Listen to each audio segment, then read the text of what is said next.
నమస్తే. కర్నూలులో జరిగినటువంటి బస్సు ప్రమాదంలో ఈ అగ్ని ప్రమాదంలో దాదాపుగా 20 మంది వరకు కాలి బూడిదయ్యారు. అందులో కొంతమంది డెడ్ బాడీస్ని గుర్తించారు. మిగిలినటువంటి వారిని కూడా డిఎన్ఏ ద్వారా గుర్తించే ప్రయత్నం అయితే అధికారులు చేస్తున్నారు.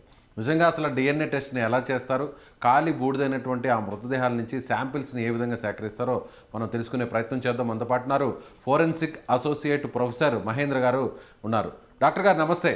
నమస్తే అండి. జనరల్గా డెడ్ బాడీస్ నుంచి శాంపిల్స్ని కలెక్ట్ చేయడం ఈజీ, కానీ ఇలా పూర్తిగా కాలి బూడిదైన తరువాత వాళ్ళ నుంచి ఏ విధంగా డిఎన్ఏని సేకరిస్తారు?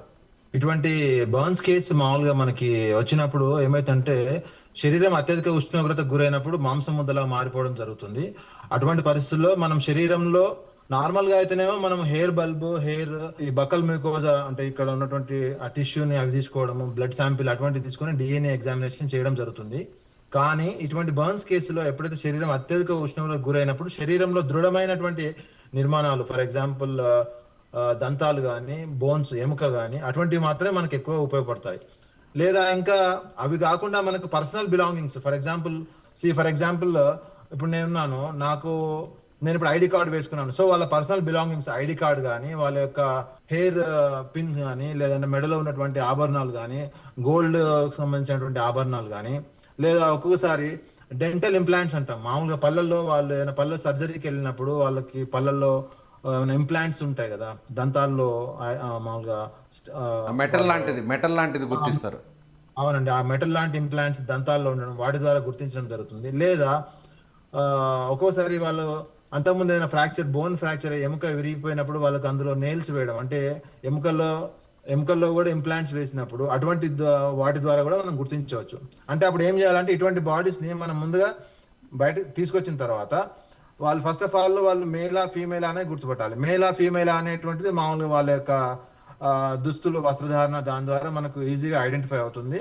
లేదా కొన్ని సమక్షంలో ఒకవేళ పూర్తిగా కాలిపోయినప్పుడు మనము టోటల్ బాడీ కనుక మనము ఎక్స్రే కనుక తీసుకున్నట్టయితే మేల్ ఫీమేల్ క్యారెక్టరిస్టిక్స్ ఉంటాయి. అంటే మగ అస్థిపంజరానికి, ఆడ అస్థిపంజరానికి ఉన్నటువంటి తేడాల ద్వారా, మరియు వాళ్ళ యొక్క హైట్ కానీ, వెయిట్ కానీ, వీటికి సంబంధించి వీటి ద్వారా కూడా మనము వాటిని గుర్తించవచ్చు.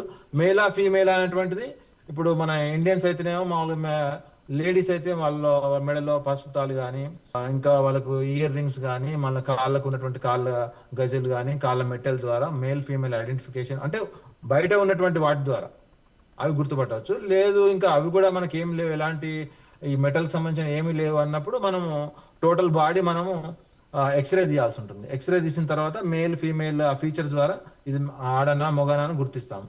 ఆ గుర్తించిన తర్వాత మళ్ళా అప్పుడు మగదని తెలిసిన తర్వాత మళ్ళీ అందులో ఏజ్ ప్రకారంగా, అంటే మనకి శరీరం సెనైల్ చేంజెస్ అంటాం, వయసు పరంగా కొన్ని వచ్చేటువంటి మార్పుల ద్వారా గుర్తుపట్టవచ్చు.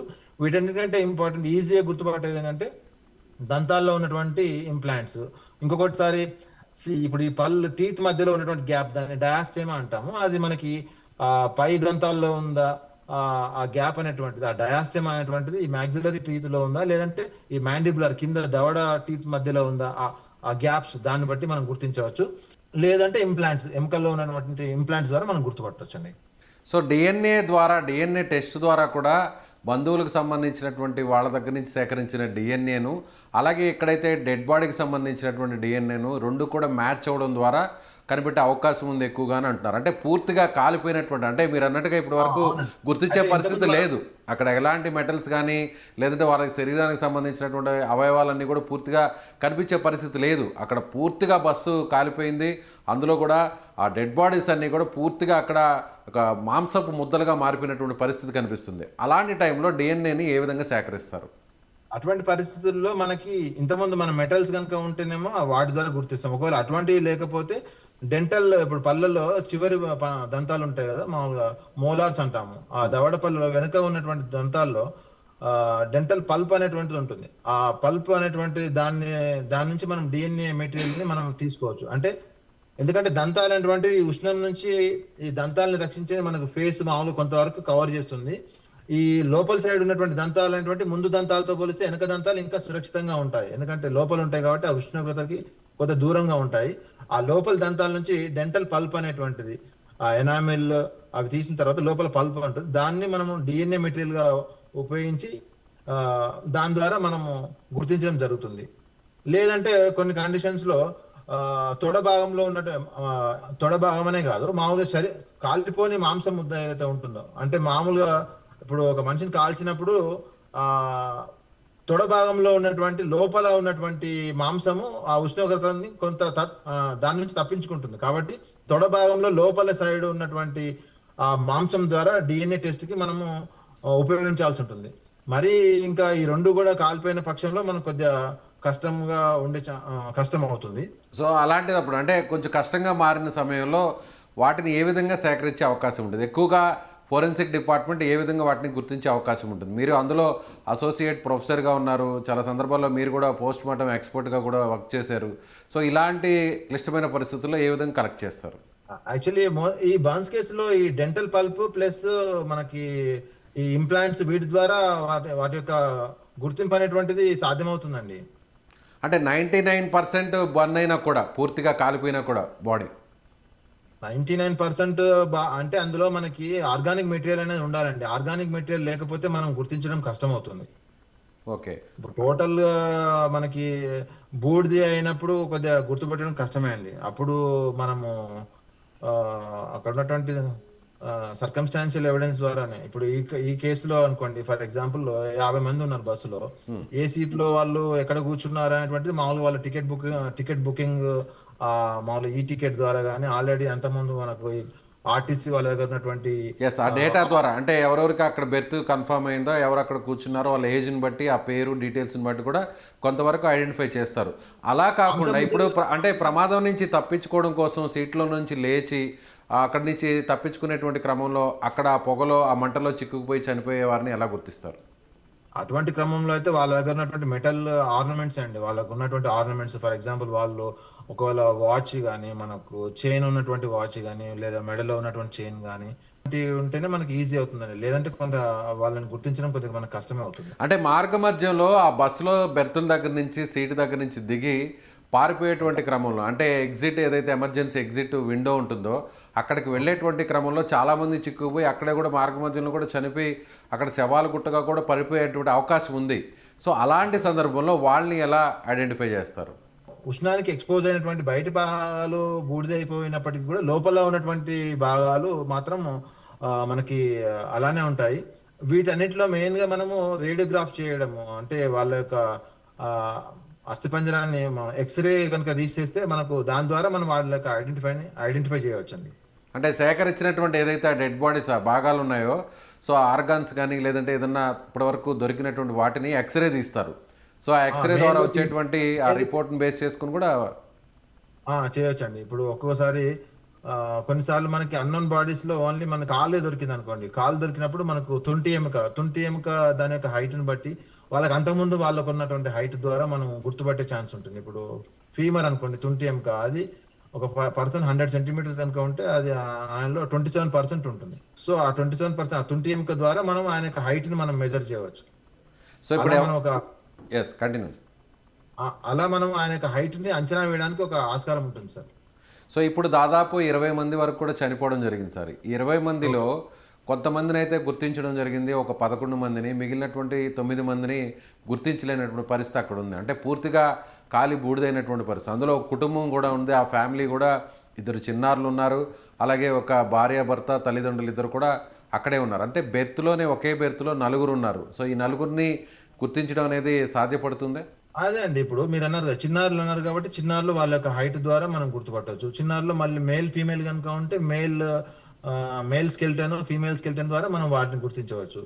ఇంకా అనుకుంటాం కానీ అప్పుడప్పుడు ఎంత బర్న్స్ ఉన్నప్పటికీ కొన్నిసార్లు మనకి స్కాల్ప్ హెయిర్ కానీ ఏదో ఒక ఆనవాళ్ళు దొరికే ఛాన్స్ ఉంటుంది. ఇప్పుడు లేడీస్ అనుకోండి, స్కాల్ప్ హెయిర్ చాలా పొడవుగా ఉంటుంది కాబట్టి అది దొరికే ఛాన్స్ ఉంటుంది.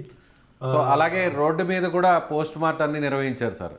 అంటే ఇమీడియట్గా అక్కడ స్పాట్లోనే పోస్ట్ మార్టాన్ని ఏ సందర్భాల్లో నిర్వహిస్తారు? మామూలుగా జనరల్గా హాస్పిటల్కి తీసుకెళ్ళాక మార్చరీలో పోస్ట్ మార్టం అనేది నిర్వహిస్తుంటారు మామూలు డెడ్ బాడీస్కి. కానీ ఈ సందర్భంలో ఇక్కడ రోడ్డు మీదనే పోస్ట్ మార్టం నిర్వహించడానికి ప్రత్యేకంగా రీజన్స్ ఏముంటాయి? ప్రత్యేక రీజన్స్ అంటే ఏం లేవు సార్. ఇప్పుడు ఆన్ హ్యుమానిటేరియన్ గ్రౌండ్స్, ఎందుకంటే ఇప్పుడు చనిపోయిన వాళ్ళు ఒక మానసికమైనటువంటి క్షోభలో ఉంటారు కాబట్టి సాధ్యమైన తొందరగా మనము వాళ్ళని గుర్తించి వాళ్ళకు పోస్ట్ మార్టం తొందరగా కండక్ట్ చేసేసి మనం వాళ్ళకు ఆ, తొందరగా మనం పూర్తి చేయాలనే అదొకటి మాత్రమే ఆబ్జెక్టివ్ ఇక్కడ. లేదంటే ఇప్పుడు మామూలు వాటికి ఏంటంటే ఇన్వెస్టిగేషన్ ఆఫీసర్ రావాలి, పోస్ట్ మార్టం మార్చిలోనే జరగాలి. కానీ ఇక్కడ చాలా ఒకేసారి మాస్ క్యాజువాలిటీ అంటున్నాము, ఒకేసారి మోర్ దాన్ ఇప్పుడు చాలా కేసెస్ వచ్చినాయి కాబట్టి తొందరగా వాటిని మనం డిస్పోజ్ చేయాలి. కాబట్టి సాధ్యమైనంత వరకు ఎక్కువ మంది డాక్టర్లను, వైద్య సిబ్బందిని అక్కడికి పిలిపించి, మామూలుగా అయితే మార్చిడికి వెళ్ళే బదులు వీళ్ళ డాక్టర్లే అక్కడికి వచ్చేసి తొందరగా అది మానవతా దృక్పథం కోణంలో ఆలోచించి తొందరగా మనం డిస్పోజ్ చేయడం జరుగుతుంది. సో ఎక్కువ మంది చనిపోవడం జరిగింది, అలాగే అక్కడ మాంసపు ముద్దలు కూడా అక్కడ ఒక పూర్తిగా ఉన్నాయి. సో అలాంటి వాటిని సేకరించేటువంటి టైంలో ఫోరెన్సిక్ మీలాంటి ఎక్స్పర్ట్స్ అక్కడికి వెళ్ళి వాటికి సంబంధించినటువంటి అవశేషాలని, అవయవాల్ని సేకరిస్తారా, లేదంటే జనరల్గా ఉన్నటువంటి అక్కడ టీం ద్వారానే వాటిని సేకరిస్తారా? క్లూస్ టీమ్ అని వాళ్ళు వెళ్తారు సార్.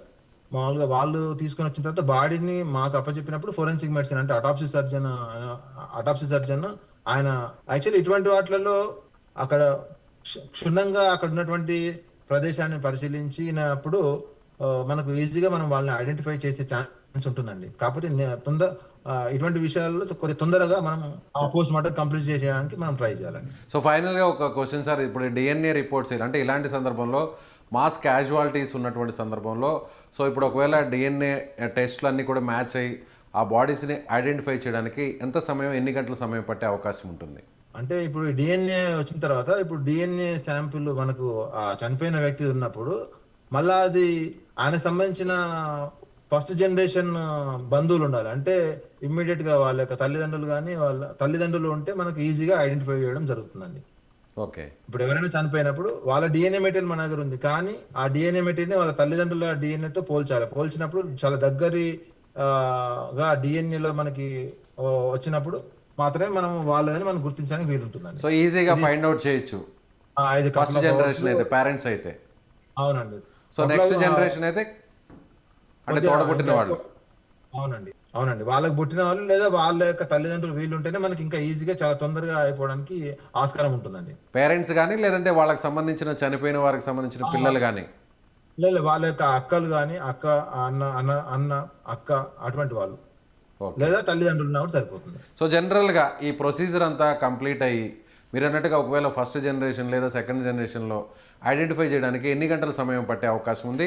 ఈ డెడ్ బాడీస్ని వాళ్ళ కుటుంబ సభ్యులకు ఎంతసేపట్లో అప్పగించే అవకాశం ఉంటుంది? జనరల్గా గతంలో కూడా ఇలాంటి ఇన్సిడెంట్స్ జరుగుంటాయి కాబట్టి మీ ఎక్స్పీరియన్స్లో ఎంత టైం పట్టే అక్కడ ఉన్నటువంటి ఇన్ఫ్రాస్ట్రక్చర్ బట్టి సార్ మామూలుగా ఇట్ విల్ టేక్ ఒక 12 to 18 hours లో కంప్లీట్ అయిపోతుందండి. 20 hours వన్ డేలో పూర్తి కావచ్చు అండి. రిపోర్ట్స్ అన్ని కూడా రావడం కానీ మ్యాచ్ అవ్వడం ఇదంతా కూడా ప్రొసీజర్ అంతా కంప్లీట్ చేయడం. అవునండి. ఇంకా టెక్నాలజీ బాగా యూజ్ చేస్తే, ఇంకా అడ్వాన్స్డ్ టెక్నాలజీ ఉంటే ఇంకా తొందరగా మనకు వచ్చే ఛాన్స్ ఉందండి. Right sir, thank you sir, thank you so much. Okay అండి, thank you.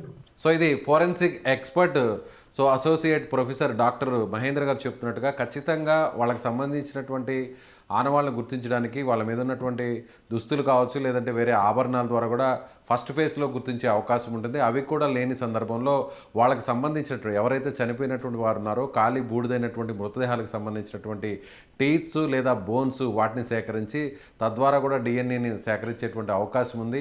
So first generation అంటే వాళ్ళ పేరెంట్స్ని లేదా పిల్లల ద్వారా ఫస్ట్ మ్యాచ్ అవుతాయో లేదో చెక్ చేసుకుంటాం. ఆ తర్వాత వాళ్ళు లేనటువంటి సందర్భంలో అన్నదమ్ములు, అక్క చెల్లెలకు సంబంధించినటువంటి వాళ్ళ రక్త నమూనాలు, డిఎన్ఏని కూడా సేకరించి పోల్చి చూస్తామని చెప్తున్నారు. జనరల్గా ఇలాంటి మాస్ క్యాజువాలిటీస్లో గుర్తించడం కాస్త కష్టమైనప్పటికి కూడా సో ఒక 1 డేలో అంటే 20 గంటల్లోపు కూడా ఈ ప్రొసీజర్ అంతా కూడా పూర్తయ్యే ఛాన్సెస్ ఉంది అని ఆయన చెప్తున్నారు. Thank you so much.